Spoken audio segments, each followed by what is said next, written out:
Posible raw mabawi ang malakihang taas presyo ngayon sa petrolyo. Sa susunod na linggo raw kasi baka magkaroon naman ng big-time rollback. Nasa frontline na balitang yan si Gerard de la Peña. Mismong si Department of Energy Officer in Charge Sharon Garin ang nanguna sa surprise inspection sa 2 gas station sa Taguig.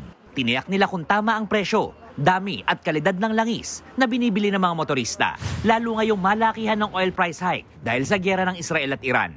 Ngayong may ceasefire sa Middle East, sa tansya ng DOE, posible ang malakihang rollback sa susunod na linggo. Nasa $67 o higit 3,800 per barrel na lang kasi ang presyo ng langis sa world market.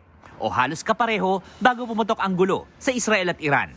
Pero wala raw kasiguruhan kung babawiin pa ng mga kumpanya ng langis ang pangalawang bugso bukas ng oil price hike. Pero may ilang tuloy na ang taas presyo.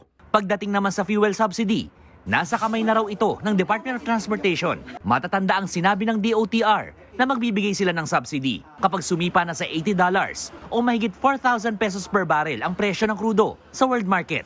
Dismayado dyan ang ilang tsuper.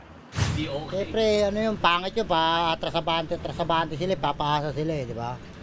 Dapat diniretso na lang nila para masaya yung mga driver nun. Pati yung operator, masaya. Sa ngayon, nakaantabay ang palasyo sa paggalaw ng presyo ng mga bilihin.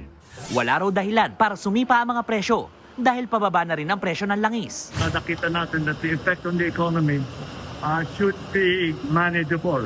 So far, there is no effect. So that there is no significant effect on the economy. Nagbabalita mula sa Frontline, Gerard de la Peña, News 5. Mga kapatid, Julius Babaw po. Iba na ang may alam at may pakialam sa panahon ngayon. Para sa Frontline ng mga balita, mag-follow at mag-subscribe sa social media pages ng News 5.